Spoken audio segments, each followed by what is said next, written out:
Today, we are going to be talking about getting more engagement on your live streams, on your video content, so that when you go live or when you publish videos, so that you have more people leaving comments, more people hitting the like button, more people subscribing as they interact with your content, more people sharing your content, and so on. So we're going to be talking about different things that you can do that are proven to work to help you get more engagement overall on the content that you are publishing.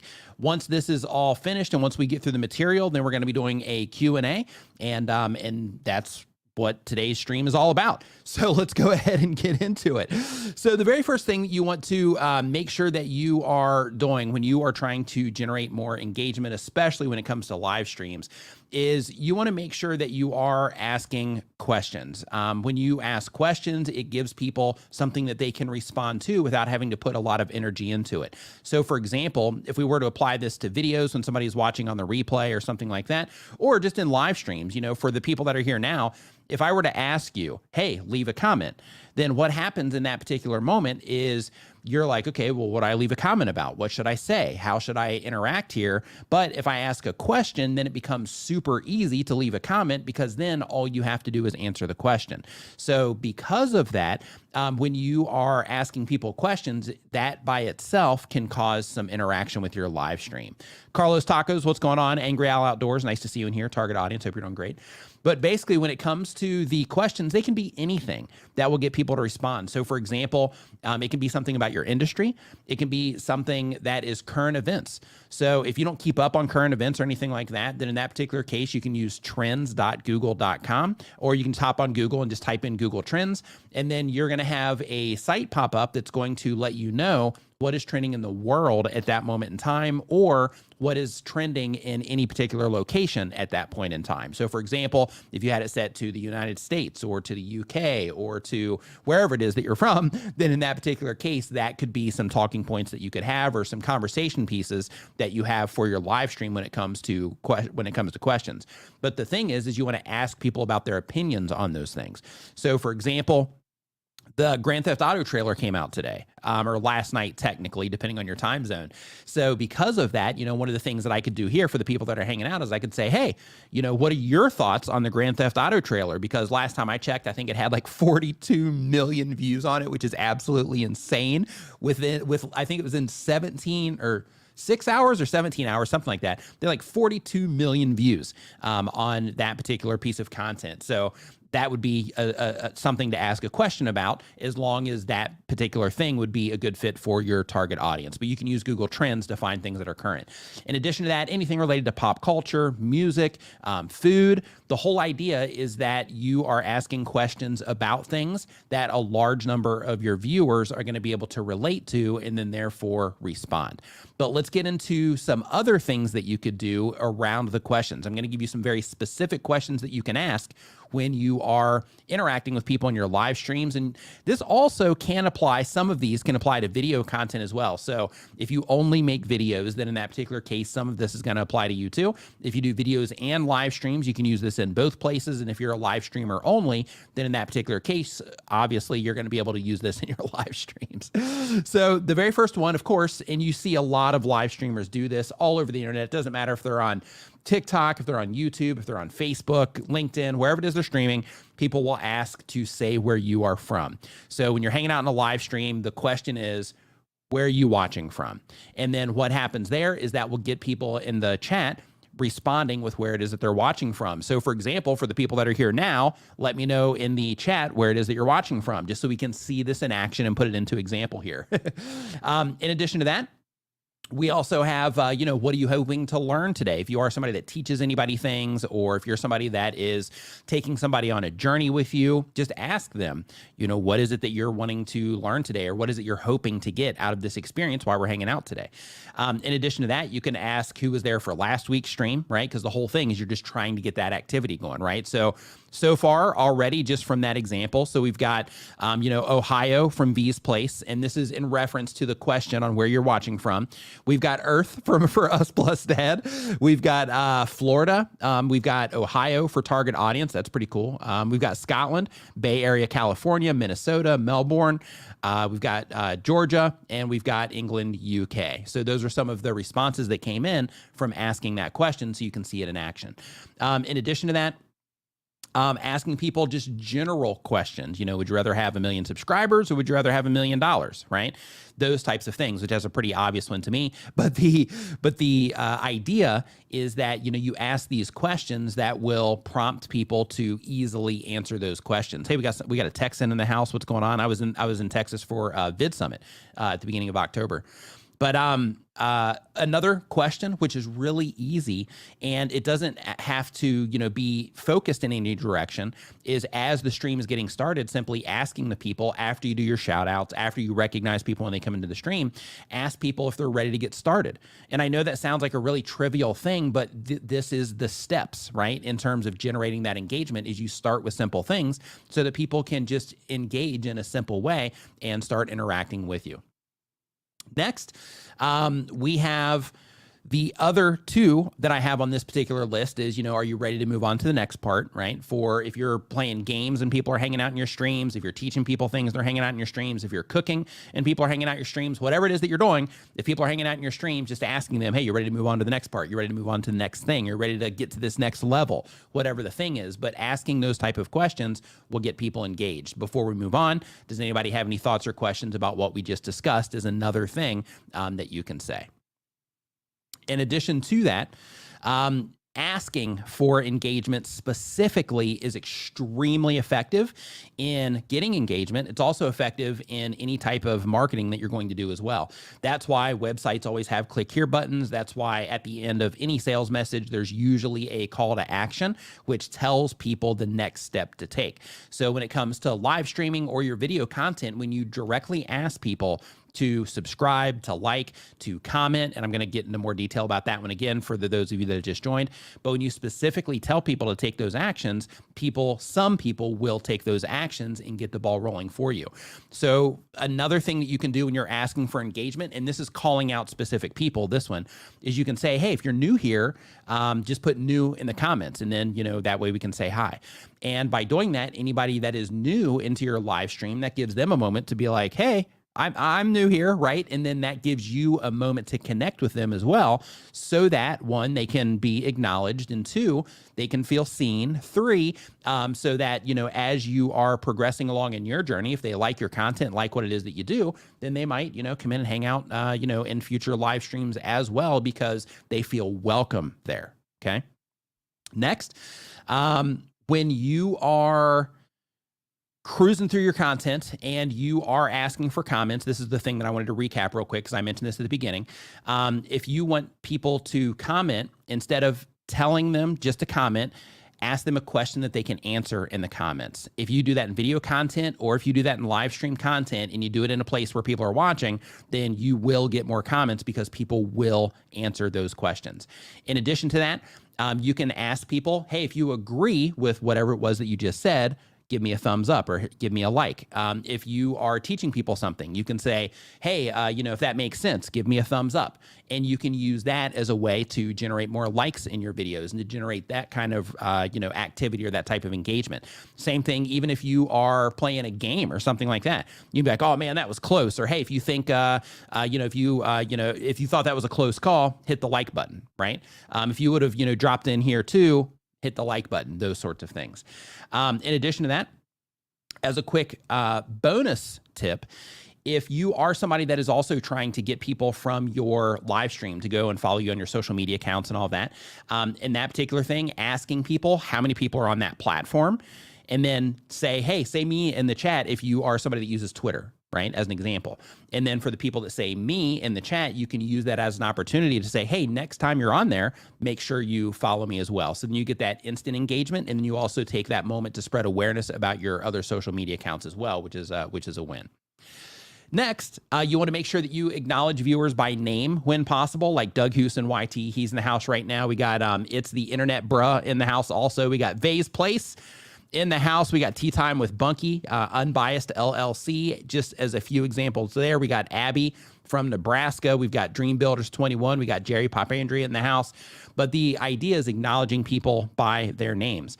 And the whole idea for that particular thing is, of course, you want to, put out those good vibes. But in addition to that, it also, helps people when they're participating in live streams feel seen. I love it. Me and my brother were actually talking about this not too long ago. We are talking about how great it is when we're hanging out in people's live streams and they're like, oh, hey, Nick's here, or, hey, Dee's here, or whatever.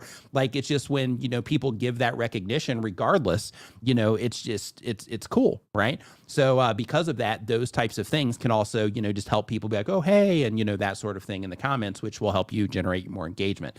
In addition to that, you also have the opportunity to literally, especially if you're a StreamYard user, you can also do this on YouTube in your YouTube videos by actually cutting out or screen capping the comment and then cutting it down in like Photoshop or Canva, or even masking it out in your editing software.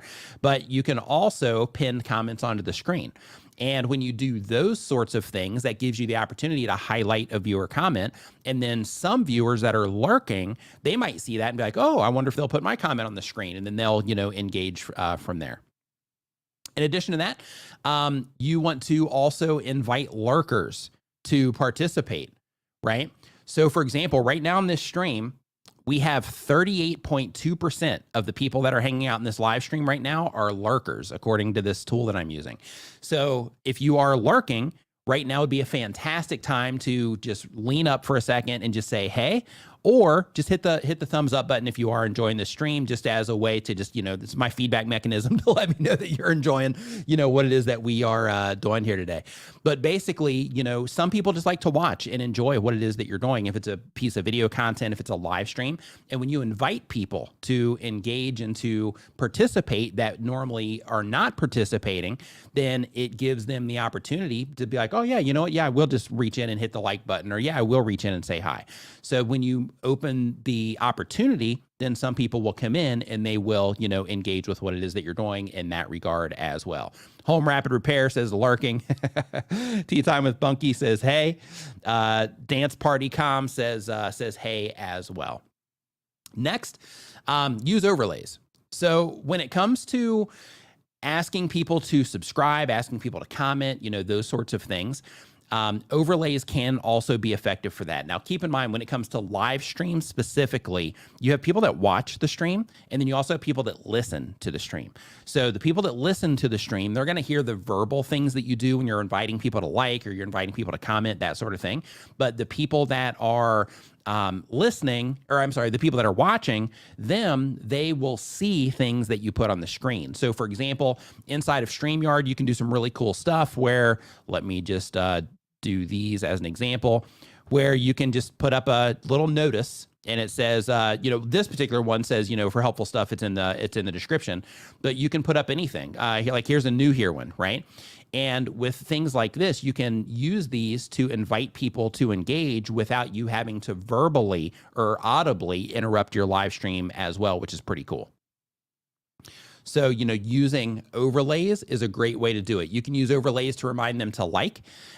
Just if you're enjoying the show, hit the like button, right? Just a little overlay that says that. You can do it for subscribing. Hey, if you're enjoying this show, make sure you subscribe, or remember to subscribe, or hit the subscribe button now. Tell them to share, right? Hey, if you know somebody else that would enjoy this, I would appreciate it if you would share this with them, right? And then by doing that, you're just planting that seed in people's minds, and you're encouraging them to take those actions. Because some people, hey, here's a thumbs up back to Abby also. But the whole idea is that when you ask people to do things in your content, a certain percentage of people will take those actions. And if you're live streaming and you're like, hey man, I'm just trying to get some people to talk to here, when you start doing those sorts of things, then some people will engage, and then you'll be able to start having conversations with those people, either directly, just the chat back and forth, or just the acknowledgement back and forth while you are doing whatever it is that you're doing in the stream.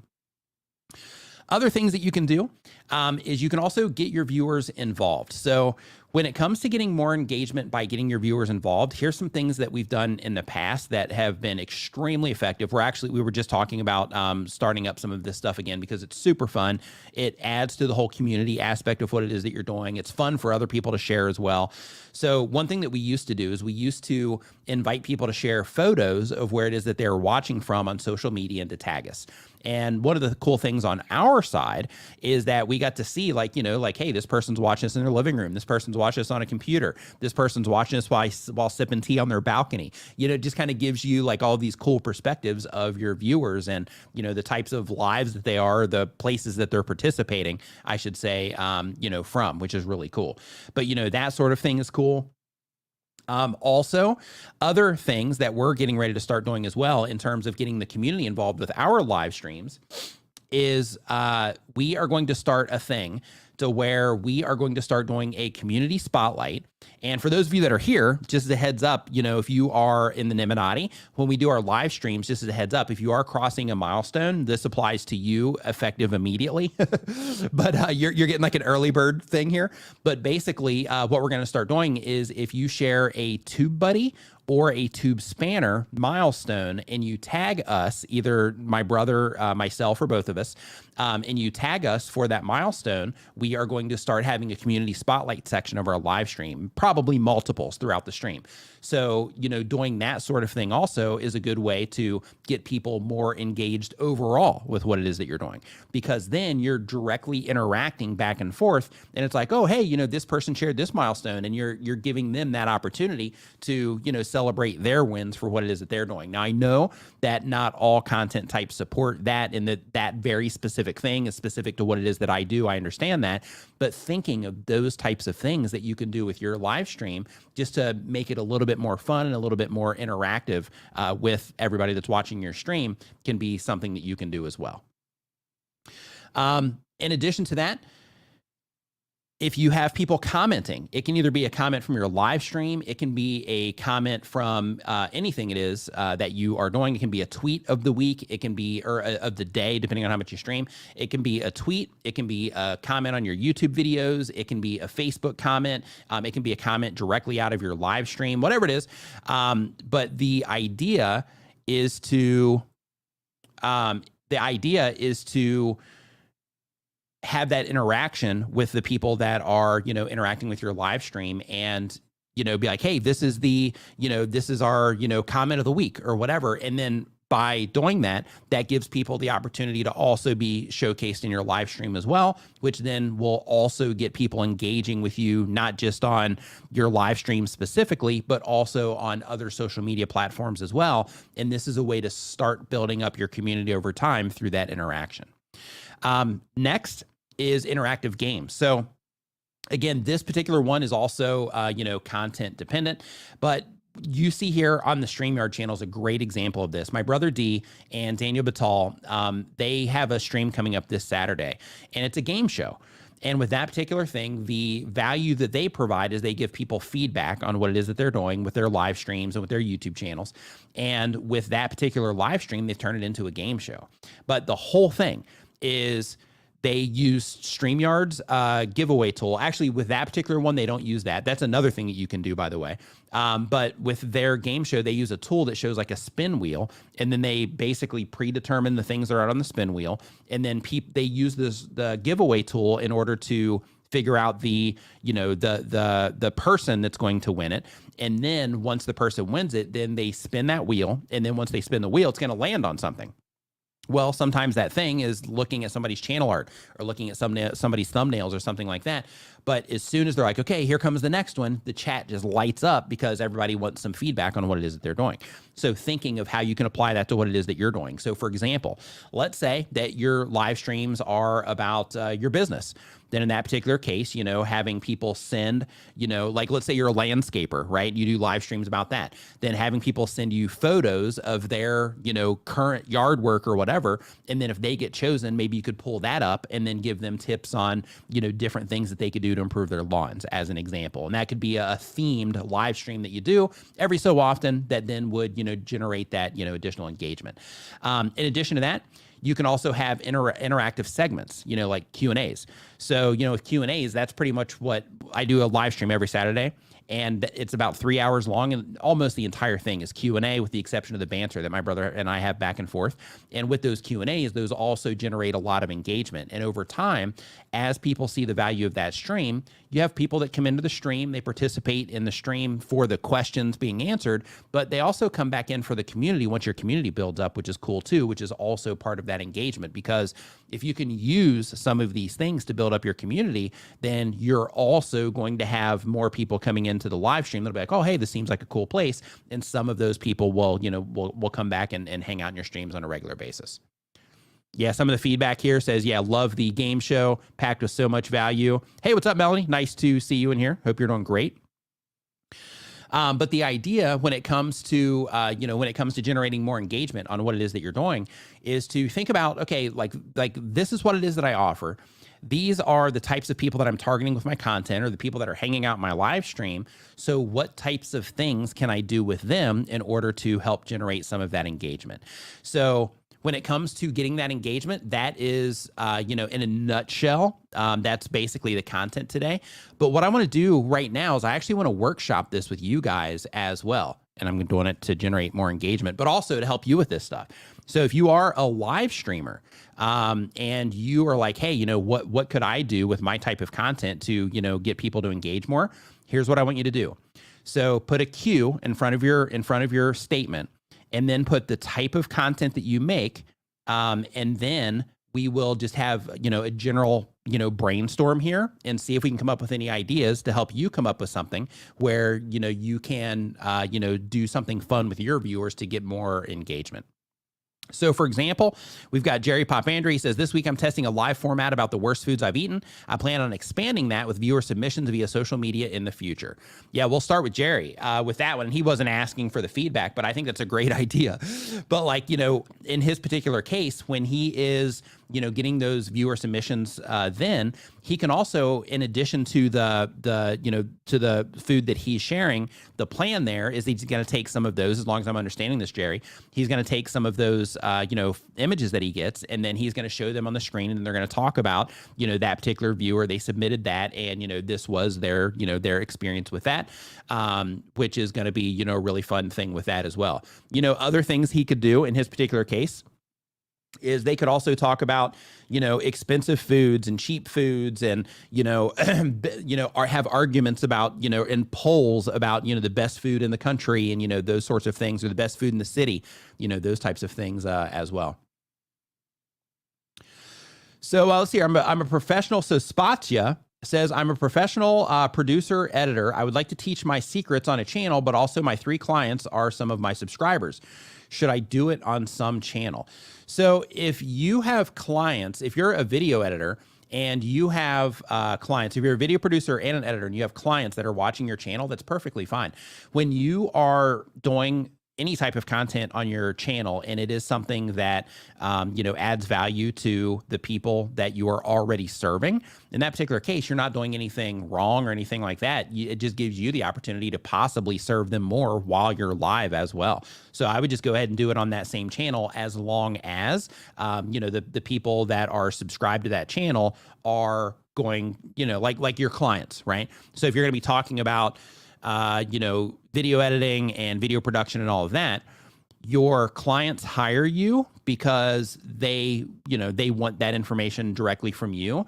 But they probably, if you're doing video production, that means you're probably producing the content for them, which means that they're probably not going to be like, okay, well, never mind, I'm just going to do it myself. But one of the cool things, and I can tell you this from experience, is that when it comes to live streaming and sharing your expertise live streaming, that's a great way to actually get more customers too. So if you are a video editor, you're a video producer, and that's what you do, then by doing those types of live streams and helping people out, you're going to get a lot of people that want to learn how to do it themselves. But then you're also going to get a lot of people that are kind of overwhelmed by it once they figure out all the work it is, and they'll actually hire you because of it. So, so I would definitely do something like that, even though your clients are watching. Hey, Tiffany, what's going on? Hope you're doing great. So Darren Gray says, how do you run Streamlabs in StreamYard? So what you have to do is you have to have a virtual camera. So as long as Streamlabs lets you have a virtual camera, which I believe they do as a plugin, then you install that virtual camera, and then when you load up StreamYard, you assign that virtual camera to into StreamYard. Sub to Deals, what's going on? Hope you're doing great. Okay, home improvement education. This one's great. So what you can do in your particular case, same exact thing, is you could have people, submit, things that they're wanting to do. So like, let's say, for example, somebody's like, hey, I want to, redo this wall. Then in that particular case, like I want to make this like a slatted wall instead of just this boring painted wall. And then they send you a picture of that. Then some fun things that you could do with that is, one, you could open up like Photoshop generative fill, and you could actually, kind of mask it out a little bit. You'd have to learn, Photoshop on this one, but because I know how to use Photoshop, this is what I default to. You could technically do it in Adobe Firefly too, but basically highlight the area that they're talking about and then just put in like slatted wall. And then you can go through the different options that shows. And then, by doing that, you could show them what it is that it looks like, and then have people submit photos to you that, where you could do similar things for them. And then also telling them, saying, hey, okay, so if you're going to do a slat wall, it's going to be like this. These are the materials that you're going to need. This is the different stuff that you're going to have to do and stuff like that. And basically have either a stream or a part of the regular streams that you do where you invite people on with their projects. They don't have to actually come on screen if you don't want that, but they can submit their projects to you. And then you can, tell them the different stuff that they need, tell them some, things that they might need to avoid from your experience. Like, hey, if you're going to do that, make sure you watch out for this because I did this before and then this happened and I used this adhesive and now I've got this permanent thing on the wall that, I can't get off, like those types of things. I think that would be fantastic. In addition to that, you could also do a, how could I make this better thing? So like, let's say somebody is doing something inside or they're working on a project, then they could submit those images to you as well. And you could be like, okay, well, here's, if it was me doing this project, this is what I would do. And this is the approach that I would take for this. And then you could use that as a way to, kind of work back and forth. Yeah, in this case too, with the sewing and embroidery, same thing. Have people submit their projects to you. And in your particular case, I wouldn't necessarily do it. Oh, let me go back to this one really quick. Actually, I'll just say that this could also apply to you. So other things that you could do for both of you is when you are doing your live streams, if people are submitting things to you that they're working on, because in both of these cases with Home Rapid Repair and Unbiased LLC, both of these are like project based, right? So if it's sewing and embroidery, that's a project. If it is, home improvement, then, that's going to be a project too. So having people submit, like in the home improvement one, have them submit before and afters and just give like highlights for like good jobs, right? So it's like you just, have little segments that are celebration or pat on the back, type of things where it's like, hey, they took this and they turned it into this, excellent work, blah, blah, blah. And you kind of critique it, but, give them congratulations for, doing the thing and share it publicly so that people can be like, oh yeah, that's a nice wall or whatever the thing is. And then for the sewing and embroidery, same exact thing, to where you could just showcase the best pieces, right? So basically you could have contests that you run, and then within those contests, you could have a live stream. Let's say you're making video content. Then if you're making video content, you can be uploading the videos for all your stuff, and then have your live streams where people submit all their projects. And then you could just have like highlights to where it's like, hey, this person submitted this, and then, have everybody that's hanging out in the live stream give their own like feedback on it or say what they might do different. Or if you just wanted to make it all positive, then skip the part about what they would do different and just, highlight it, talk about the things that you like about, how they, I don't know a lot about sewing, but talk about like the stitch or, whatever, details are involved in sewing there. And then do something similar there to where they, tag you there on social media. And then as part of that, you make sure that you post onto like Twitter or whatever, if that's where you have them tag you, to where it's like, hey, we're getting ready to do this month's live stream or this week's live stream or whatever the thing is. We're going to do those highlights. And then the people that have submitted that will hopefully see that. And then they can come in and watch your stream, or at least come back and watch it on the replay itself. Van life content, with this particular one, the people that are watching your videos, depending on the type of van life you're doing, they are either coming in to escape because they want to do what you do, but they just can't because of either obligations or they just don't have the courage or whatever the thing is. Or you are reaching people that are into the van life projects. So if you're reaching people that are into the van life projects, then you could do the whole thing where you are showing people's before and after vans or progress reports on people's things where it's like, hey, this is what I'm working on, but this is also what you people in the community are working on.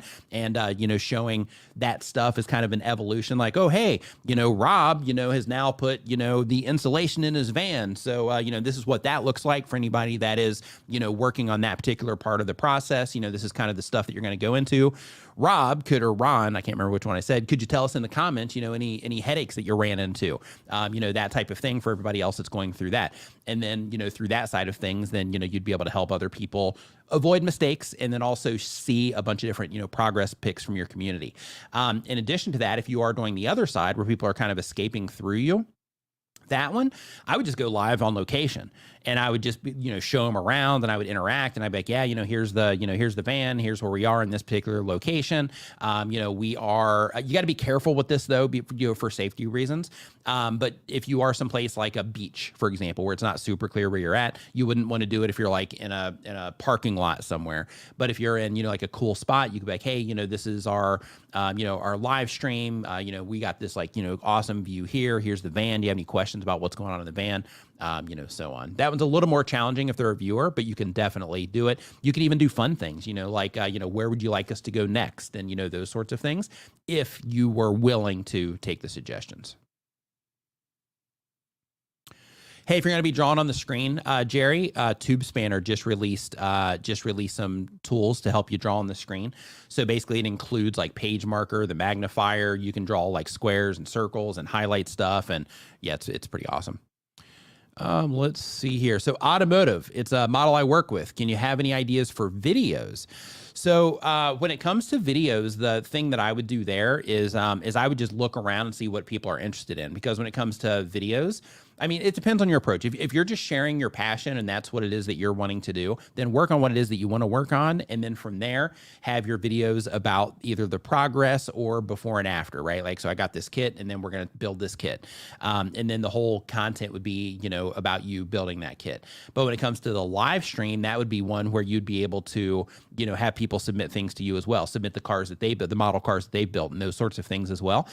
So that you could also do that same thing in terms of highlighting other people, for the different things that they submit. You see how much this overlaps with community, right? Like when it comes to, getting that feedback and involving others with what it is that you're doing and showcasing people and all of that stuff. It's really cool because in those particular situations, then, one, you get that engagement, but then, you also get to highlight people that are doing cool stuff, which is pretty cool. Tiny homestead, a homestead in a 1-bedroom apartment. So, my thought on homesteading, so I guess I'm misunderstanding what homesteading is. So yeah, if you are doing homesteading, let me just look for a definition on that, because my thought on homesteading was that you were like, living out, somewhere kind of like living off the land, so to speak. Define homesteading, which means that I have a bad, interpretation of that. Life as a settler on a homestead. Yeah. So it is.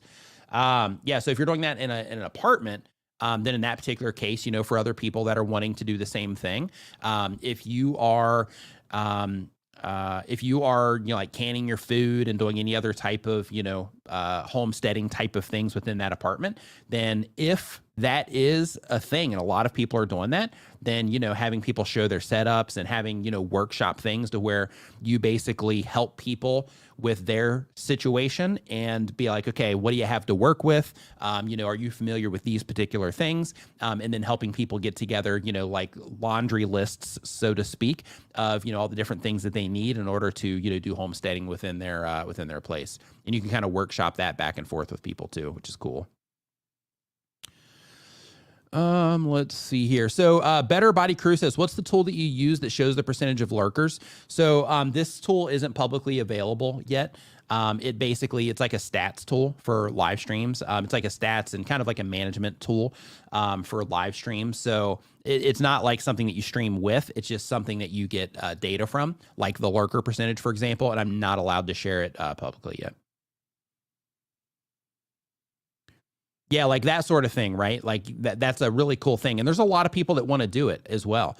So, workshopping it with people like, okay, this is what you want to do. What is your hang up? And then, kind of like I'm doing right now with this live stream, it'd be like, hey, this is what you want to do. What's your hang up? Let's brainstorm on it. Let's get the whole community in on it and see if, see if anybody else has some additional ideas, right? And by doing that, you get more people talking, you get more people involved, especially if you're asking for feedback from everybody that's hanging out. We do that sometimes in my regular live streams. We'll crowdsource. So if somebody comes in, they're like, yeah, I'm dealing with this, whatever, or I'm trying to come up with a new channel name, or I'm trying to, whatever, then sometimes we'll crowdsource it. We'll be like, hey, what do you guys think? Do anybody have any, suggestions or any ideas? And then, people will start being, they'll just fill up the chat with a bunch of, different ideas. Let's see here. So next up, we've got Us Plus Dad says Roblox. We talked about having viewers play with us and having competitions in a different game each week. I think that's cool. I think anything like that where, you can directly interact with people, either, playing games or something like that. I think all of that is cool. I'm not familiar enough with Roblox to know if they can build things, because I think there's like tons, it's like an infinite amount of things you can do in there if I'm remembering correctly.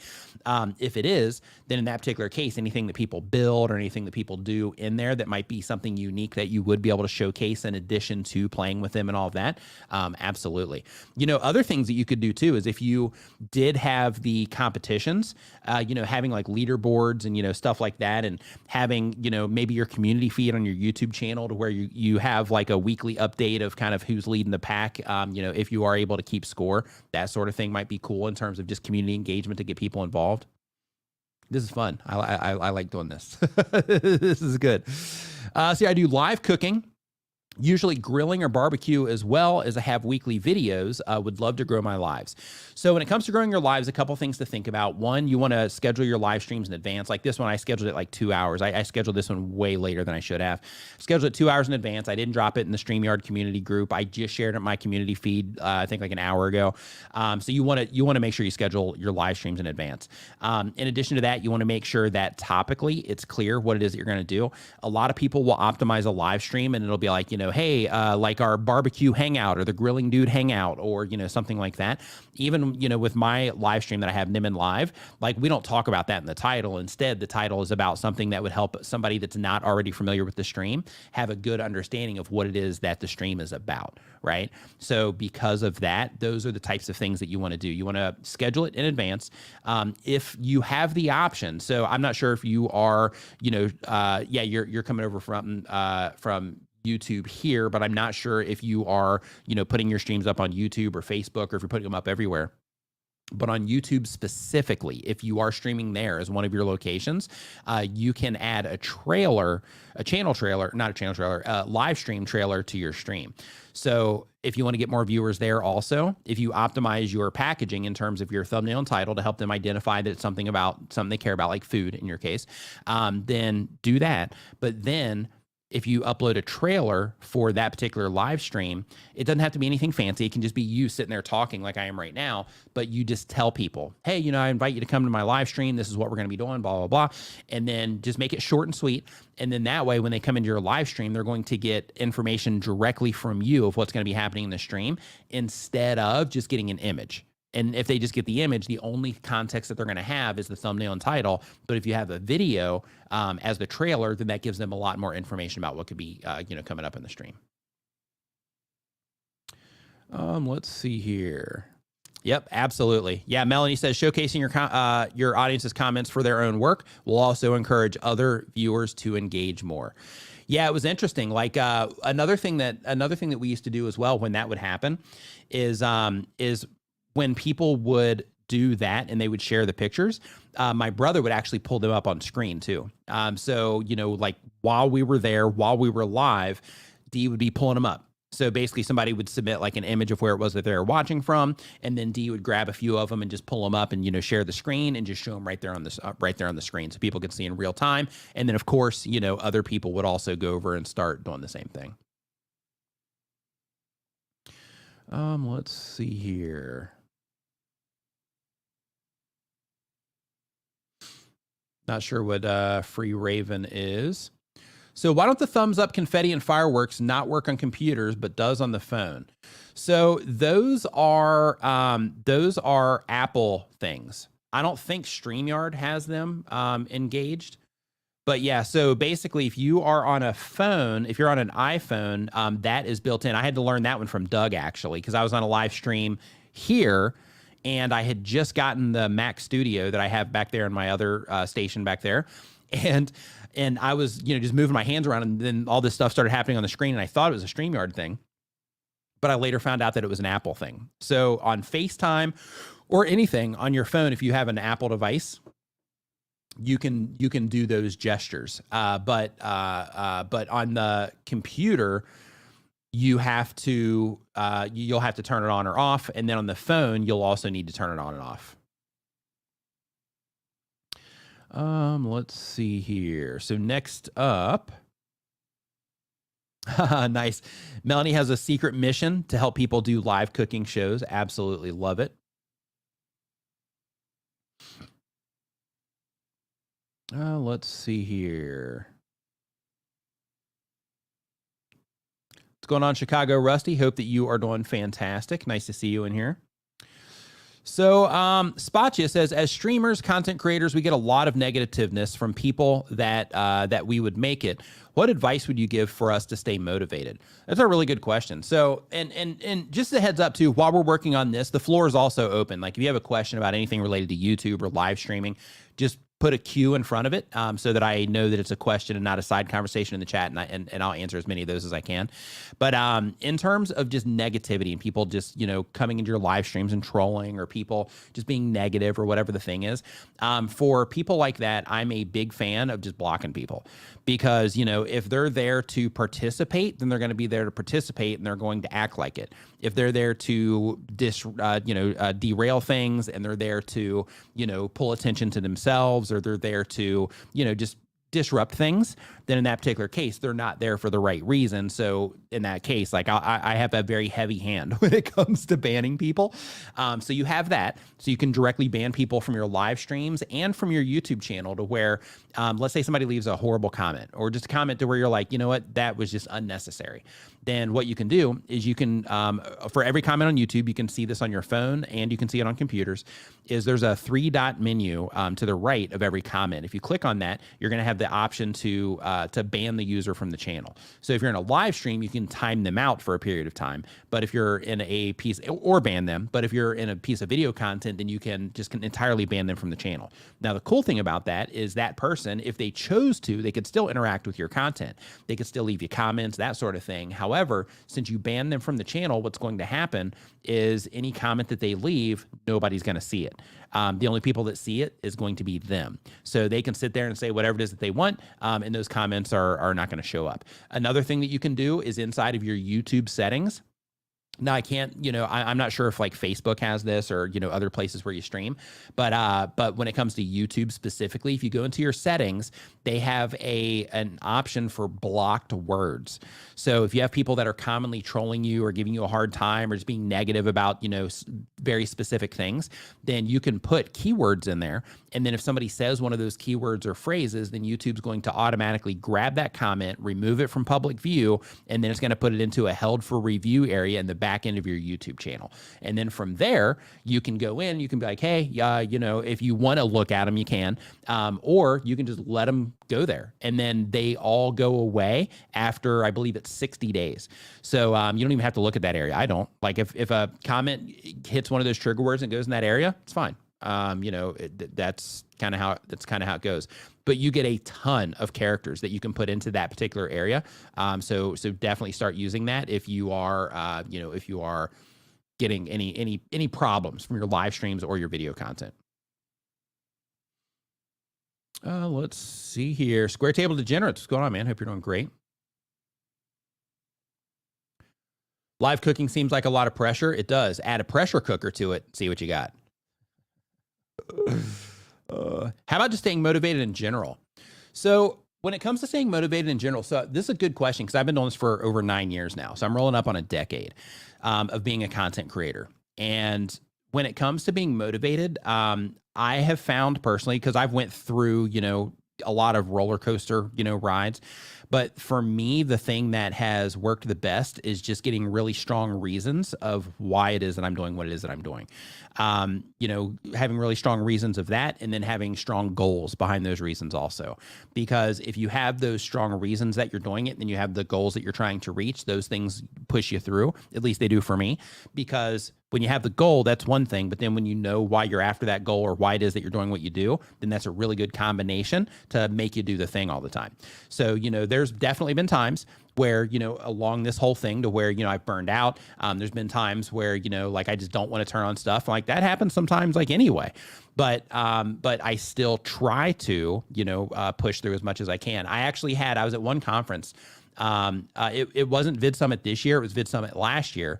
And a guy told me that because I decided to upload the video that day, because he wasn't even watching my stuff, YouTube recommended him one of my videos that I had just published. He was one of the first people into it. And he watched that video and he said, because you decided to upload the video that day, I decided to, like whatever it was that I said in that video, he decided to start taking his YouTube channel seriously. And then now he's like a full-time creator and he's living his best life, around being a content creator and all of that, being able to like travel with his family and all this other cool stuff. And I think about that anytime that I, I'm like, I don't really feel like doing the thing today. I'll think about that. So for me, those whys are usually around like the impact. And then the goal is usually around, something that I'm trying to accomplish for myself or something I'm trying to help other people understand or, something like that. But when it comes to that motivation though, just dig deep and be like, why is it that I'm doing what it is that I'm doing? Why do I just keep uploading videos? Why? What am I trying to do? What am I trying to accomplish with this? And then like start building goals around it that aren't always, you need to grow the channel. You got to get views. Like that's a requirement, right? To do the thing. But when you know exactly what it is that you're trying to accomplish from your channel, or a series of things that you're trying to accomplish from your channel, then, sometimes those numbers aren't as important. So for me, I can publish a video and get 6,000 views on it. And if the purpose of that video is to bring awareness to something, then in that particular case, it's perfectly fine. I don't care. And I just move on. And I know that over time that video will continue to get views. So it's not a big deal because I've been on YouTube long enough to know, right? But in addition to that, other times I'll make content to where I need to get views on that content. And when I do, that's where, I'll spend more time on the video. I'll spend more time on the packaging. I'll spend more time like the guard will edit the video up. I'll get it back. I'll go through and I'll cut out a bunch of stuff and just kind of, sometimes rearrange things or whatever in order to make it a better experience so that I know that it'll perform better.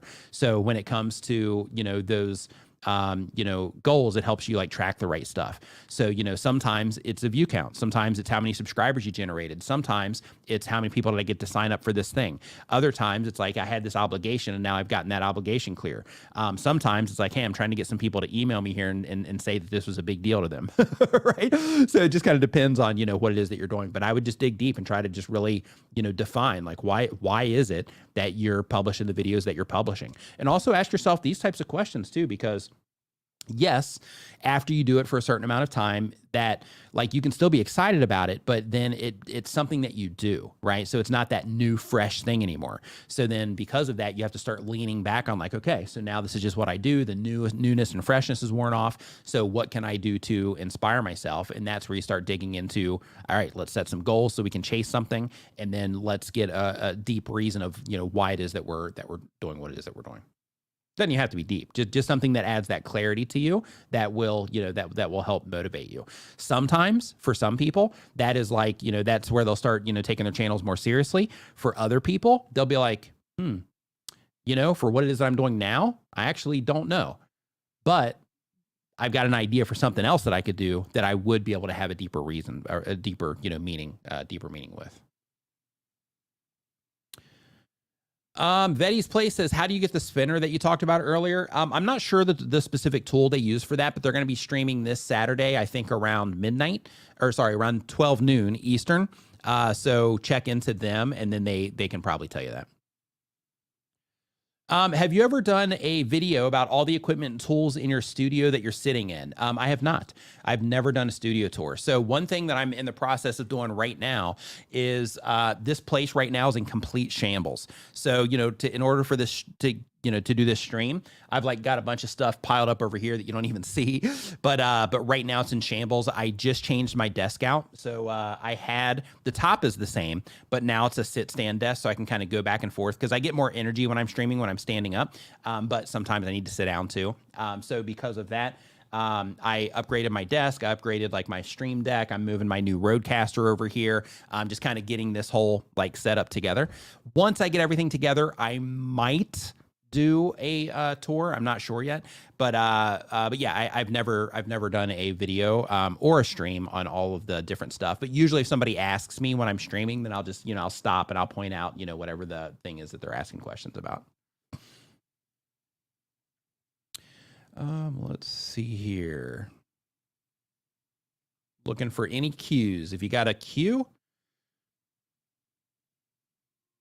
let's see here. So Square Table Degenerate says, banning people should be the last resort for vengeful people. No need to block people who are trying to help. I've practically no one blocked. If somebody's trying to help, totally different. Yeah, if somebody's trying to help, that's good. What I'm talking about is if somebody, comes in and they're trying to disrupt things, right? That's where, they're if they're causing problems. Let's see here. Okay, this is my life's work. I plan on growing my channel for the rest of my life. I have multiple motivations and reasons as to why I'm doing this. The main one is my spirituality. That's cool.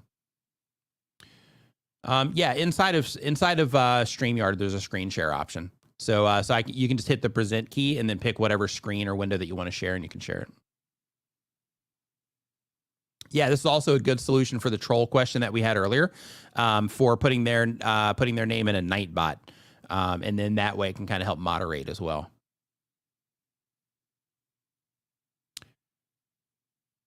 Yeah, kind of, kind of. But though, Jerry, like I've lost. I just checked on this the other day, so I've gained like almost 1.3 million. And I've lost almost 400,000 since I started. So in my brain, I've already got, I got the million a long time ago. But yeah, that gold play button. Yeah, I definitely want it sitting over there. Okay, here we go. Now we're getting some good questions. So who would win in a fight, Grizzly or Gorilla? Serious question though. Is it normal to have high impressions, high CTR, and have your views do a rolling staircase? High push and then slow and then climb. So first off, yeah, I don't know if it'd be the Grizzly or the Gorilla. Probably the Grizzly. I mean, they're vicious, but I don't know. But when it comes to the live stream, yeah, having high impressions and a high CTR can be normal. But keep in mind, your CTR isn't everything. So if you have a high CTR and you have high impressions, but you find that people are leaving your videos quickly or your live streams quickly, then in that particular case, you got to work on the video content, because, YouTube will test it. And if people are clicking into it at a high rate, but then they're abandoning the video quickly, and their system that looks like clickbait, and that looks like the viewers that are interacting with your content are not having a satisfactory experience. And because of that, YouTube will, deprioritize the content in favor of content that is giving viewers a satisfactory experience. Let's see here. Yeah, even this one too. Like Square Table Degenerate says blocking is super negative too. If I've been timed out or blocked in a chat, I talk smack about that creator to other people. It doesn't happen often, if barely ever. Yeah, even for that one, right? Like if people are trolling or they're disrupting the live stream, like if somebody gets banned, then that means that they're not wanted there, right? So if people are acting out, so to speak, in the live stream, and they're disrupting the experience for everyone else that's there, then in that particular case, they can say whatever they want. Like people talk stuff anyway about content creators. That's one of the side effects of putting yourself out there. So, because of that, you kind of have to have a little bit of a thick skin, so to speak, to avoid getting beat down by some of the stuff over time. So because of that, yeah, I wouldn't worry too much about that sort of thing. If you're starting a gaming channel now, would you put live shorts and videos all on the channel? Still the one question we stress over. Absolutely, I would. So basically, I would be leveraging shorts. You're getting ready to see me do this on my main channel too. I'd be leveraging shorts for the sake of getting in front of new viewers that might not have clicked. I would be putting out the regular content to provide the real value that I want to provide from the channel. And then I would do the live streams for the sake of additional free value in different formats and for the sake of the community. So yeah, absolutely. I would throw all of them on the same channel. Just make sure that everything is targeted towards the same type of person, because when it comes to gaming, you have some people that are watching gaming content because they just want to, escape. So they just, watch other people play because they think it's fun. You also have people that are watching for the sake of learning things. So if you have people that are watching for the sake of learning things, then have everything teach them something. If you have people that are watching that are there just for the escape, then have everything be part of that escape. So like if you're doing shorts, then in that particular case, have it as like highlights of some of the stuff that you're doing so they can watch and be like, oh, that was great. That was cool. That was all, man, I can't believe they built that or whatever. And then for the long form, do the same thing. And then for the live streams, just have them, kind of ride along, while you're doing the thing. Let's see here.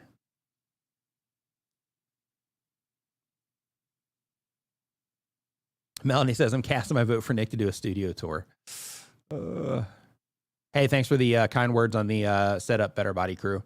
This has all been accumulated over time. The one back there is where I do like my work. And then this one here is like content and live stream, just content. So I'll probably start doing calls here now as well, since I've done the desk and like podcast interviews and that sort of thing. I've been doing them back there because the other desk that I had, it just wasn't working. So I just kind of gave up on it and just started making content and everything over there. But now I'm going to bring it back over to here. And part of that also is an experiment. So for those of you that watch my content on a regular basis, the one thing that I was experimenting with also was seeing if there was a difference in retention when my setup looked a little bit more amateurish instead of it looking more presenty like it does now. So basically it was, the tone was just a smidge warmer. Everything wasn't like lined up perfectly and everything like that. It was kind of wonky, just kind of like a side shot from my desk, and basically seeing if, it made a difference or not, just because I haven't experimented with that in a long time. And it didn't make a difference whatsoever. Let's see here. What is my sleep schedule like?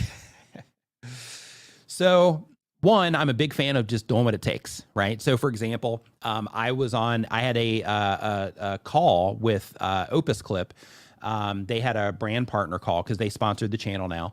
And on that particular call, it was at midnight. That was yesterday. And then I did another thing for them last week.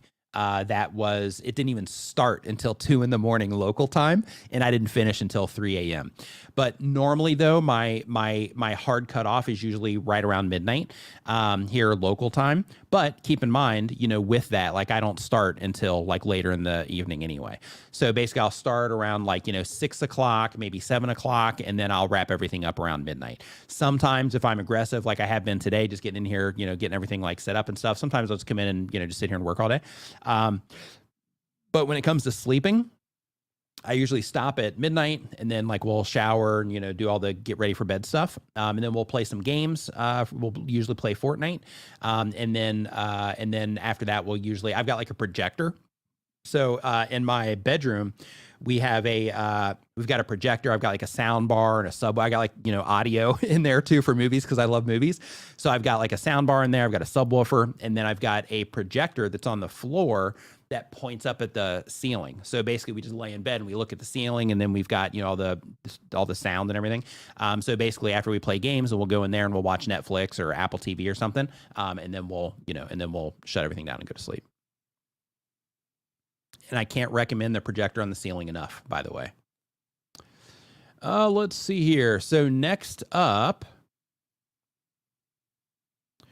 hold on really quick. So playing the mom game says, I just realized the amount of money I've made on YouTube so far in 10 months in so many hours is the equivalent of working 2 days at my current job. So I'm not sure what I'm doing. Yeah. So that particular thing right there is where you got to really evaluate what it is that you're doing. So, a lot of people, they will make content about things that they're passionate about, and they won't really think about the monetization side of things. But if you want to really get the most out of this, thinking of both is a really good idea, because then you can be like, okay, well, I love doing this, but then I also need to buy cameras from time to time. Maybe I need to update my computer from time to time. Maybe I need to buy stuff for the actual content, that sort of thing. So then the very first step is like, okay, I need to be generating enough income that I can at least pay for that stuff so it doesn't come out of my pocket. So then I'm not, leading at a loss. Instead, I've got, YouTube covering it. That's why when I do my monetization streams, I look at YouTube channels and basically we do monetization channel reviews. I'm getting ready to start doing them again. And with those, basically we look at channels and we look for different ways that they can monetize. But just a heads up, I just put out a video on my channel showing the difference between affiliate revenue and ad revenue. So when it comes to affiliate revenue, on that particular video that I showed, I think between the videos that I had made on the product, I think it was like a few $100s that I had made on it, but I was already up to $800 on the affiliate side. And most of that had come from the most recent videos or the most recent video that I put out on it. Since I've made that video, I'm now up to almost 2,000 on the affiliate side for that same thing without making an additional video on it. So basically those videos that I have there have just continued to, to keep that climbing. And with that particular thing, it's monthly recurring revenue. So that's just going to continue stockpiling over time, and it'll just go like this for just that one revenue source. So when it comes to content and it comes to comparing it to what it is that you're doing in your normal job, it's important to understand the opportunity that you do have when it comes to being a content creator. If it's a live streamer, if it's a video creator, even if it's a podcaster, influencer marketing in 2024 is set to be an $18 billion industry with a B. And that's just influencer marketing, which is brand deals. That does not include ad revenue. That doesn't include selling personal products. That doesn't include affiliate marketing. It does not include crowdfunding. It doesn't include anything like that. It's just influencer marketing. So the amount of money that is in the content space inside of the creator economy, the amount of money that's in here that's up for grabs right now is staggering. And when you are publishing content, it's important to know that if you want to, you can tap into some of that. You might be able to tap into a lot of it, or it might be a little bit enough to cover, your expenses for being a content creator. But it's important, in my opinion, to be thinking about that, because you put in tons of time, you put in tons of effort in order to do it. So a couple ways to look at this, in my opinion, is one, sometimes when people first start their YouTube channels, if they already have some skills to where they can be like, okay, I know how to put this together where I can have something to sell, or I know how to do some affiliate marketing or something like that, I recommend that while you're growing your content, that you learn how to monetize it in a bunch of different ways so that as your channel grows, then your income will grow along with it. That's one approach. The other approach is that you look at it like you do like universities and things like that, to where it's like, hey, I'm going to put in this front investment of all of this time to where I'm not making any money on this. And in some cases, I'm even kind of going in the hole a little bit so that I can reap it on the back end. But in order to reap it on the back end, you also have to make sure that you're constantly developing your skill sets and that you're learning how to make thumbnails. You're learning how to write better titles. You're learning how to be a better video editor. You're learning how to present your content better, all of those things, so that you can make sure that you reach that reward side of things, right? Or you have to say, okay, I'm making here in 10 months what I make in 2 days from my job. So because of that, is this something I want to continue on? If so, why? Is it because of the people I'm connecting with? In some cases, that's it. Is it because the people I'm connecting with? Is it because of the impact that I'm trying to make, right? If it's not financially motivated, then it could just be around the impact. If it is, hey, I'm trying to position myself in my industry as a thought leader, then in that particular case, then that's not immediate money motivated, but that's something that you would do, through the content. So then you could use it for that. So, just getting real clear on what it is that you're doing, why you're doing it, what it is that you're trying to accomplish, and just kind of sitting back and looking and being like, hey, like what is it that I want to do, and what is the best approach in order for me to be able to achieve that thing that I would like to do from this. If it's just growing a community and connecting with others that like to do the same thing, then in that particular case, that's perfectly 100% fine. But just define it. And then once you're like, that's what I'm here for, then in that case, it's not going to matter if it takes you 10 months to make the same amount of money that you make from 2 days at your job, because you're here to, connect with others. So, just getting real clear on what it is that you're trying to do can make a really big impact on how this stuff sits in your brain in terms of, just motivation and how you look at what it is that you are, and how it is that you look at what it is that you're doing. So hopefully that was helpful. Next up, we've got when we watch and discuss Star Trek on our channel, and have done a few live watch-alongs and Q&A, but we're looking for other ideas for live content. You could do like character breakdowns to where, you give like histories and stories of, each individual character. That would be interesting. You could do... See here, you could do some type of, highlight related things to where you break down the individual scenes that people are putting together, or not people, but, that they put together in Star Trek. Like you could talk about the differences between like shows, or maybe inconsistencies that you found and things like that. I mean, that would be video content too, but you could just talk about it, with your community. Yes, you can. So basically, when it comes to that, you are still going to have to, get it in your computer. So as a GoPro just by itself, to my understanding, you cannot, but you connect it to your computer and then you'll be able to. So if you can connect it to your computer, then yes, you can use a GoPro with StreamYard. Oh, and how do you do that? So with this, GoPros have a HDMI out. There we go. It has an HDMI out right here. So you have that HDMI out going into your computer, and then you can get a cam link, or you can get a Streamer X. So if you're going to be live streaming, Rode makes a product that is it's not the Rodecaster Pro. It's called a Streamer X, and what it is, it's an audio interface and a video interface. It's two things in one, and you can get that. I think it might be like $300 or something like that, but you get that, and then you can plug your GoPro into it, and you can plug your microphone into it, and then plug that into your computer, and then you're good to go. Now, when it comes to, turn that back up here. But when it comes to the GoPro, one other thing that you got to make sure that you keep in mind is the battery life on these things is not great. So because of that, for this one, when I'm using it, I have a USB-C that I plug into here, and then I plug it in. So then that way this has continuous power, and then it has the HDMI going out that connects, and then I just leave it on. So normally this is sitting on top of this arm right here, and then it looks down on my gear. And then when people ask questions about the gear, then I'll switch to that camera and show them, what's going on with the gear. Let's see here. So StreamYard has next Saturday, they do it once a month. Next Saturday, they have the channel review streams where people can come in, and then they basically just put in whatever word it is into the chat, and then it gets randomly chosen, and then it gets pulled up on the screen.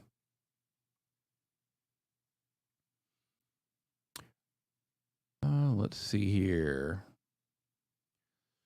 So StreamYard doesn't block you being able to share your screen, but your browser might. So StreamYard will let you share your screen, no problem at all. But sometimes, depending on the device that you're on, you might need to give extra permissions on the device that will allow StreamYard to be able to share your screen. So make sure that, like Apple is really specific about this, to where you have to give permission for everything. So if you're on an Apple device, then just make sure you've given permission.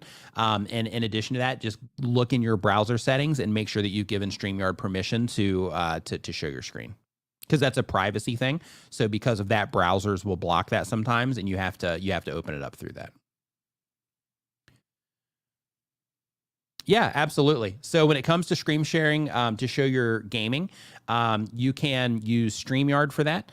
But keep in mind, if you do game at a really high frame rate, then in that particular case, you might want to use OBS for that. And they also do like a screen sharing thing. It's a lot more complicated than it is with StreamYard. With StreamYard, you hit two buttons and then your screen is up.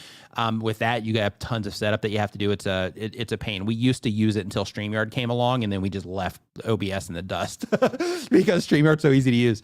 But if you are streaming at a high frame rate for your game, like if you're going like 60 frames per second or something like that, then in that particular case, you'd probably want to jump through that hoop. Let's see here.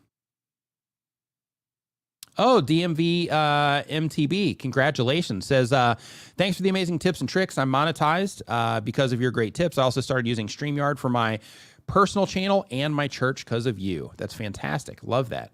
Congratulations to you for getting monetized. That's the whole idea with the projector on the ceiling, right? Is you get it up there, right? You start the movie playing, then you start getting sleepy, and then you doze off, and then one of you ends up, kind of, waking up and turning the projector off.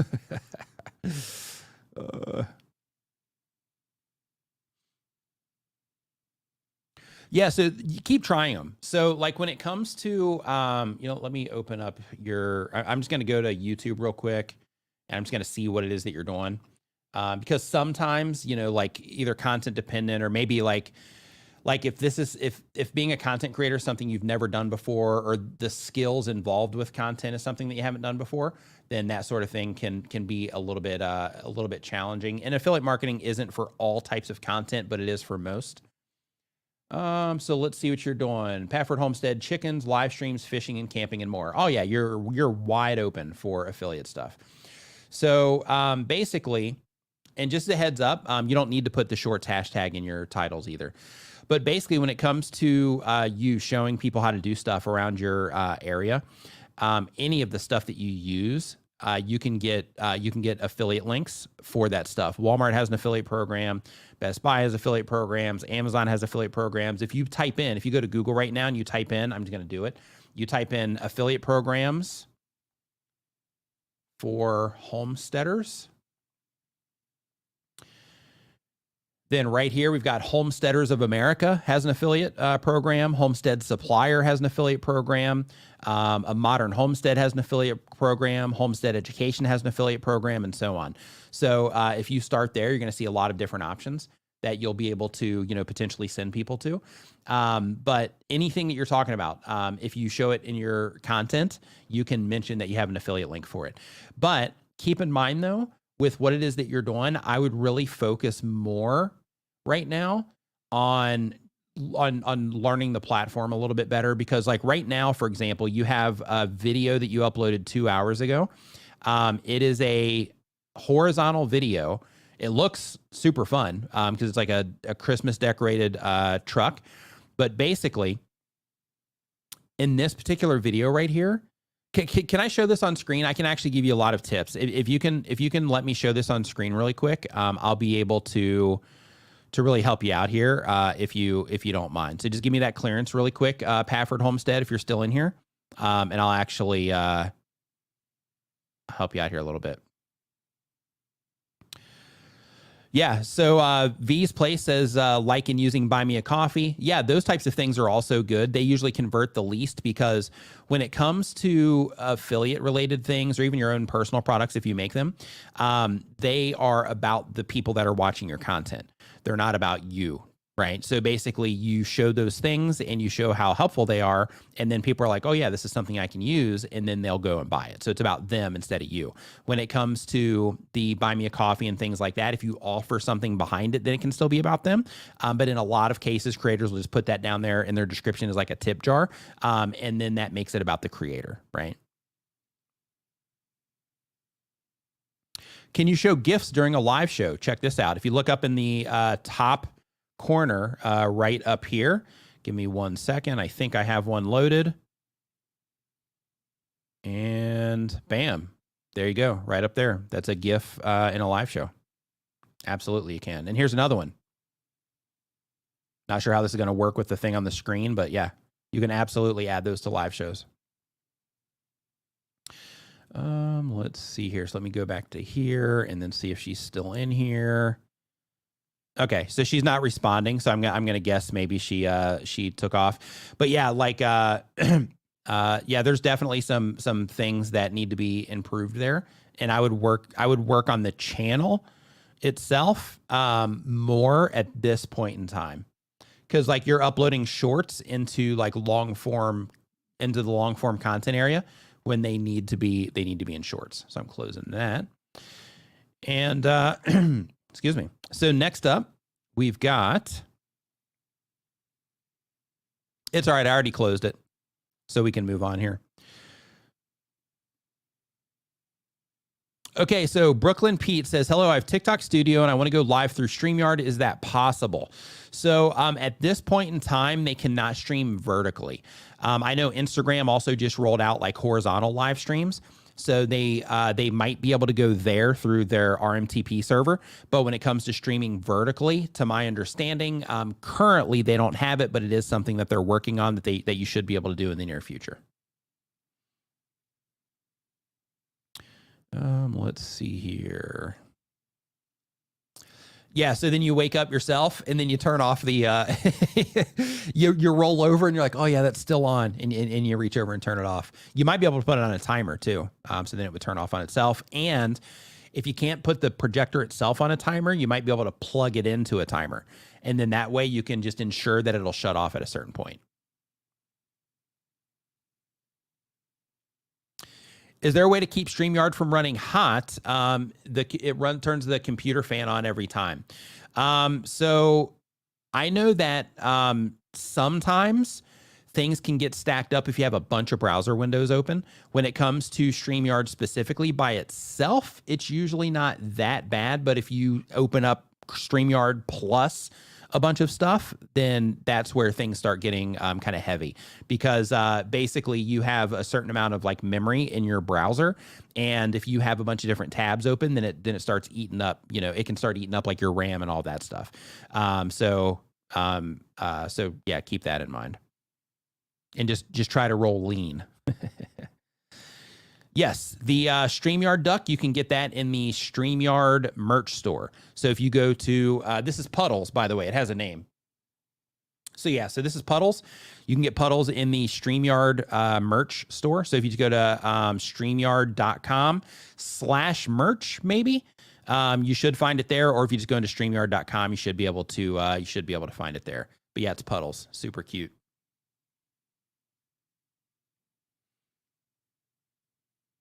All right.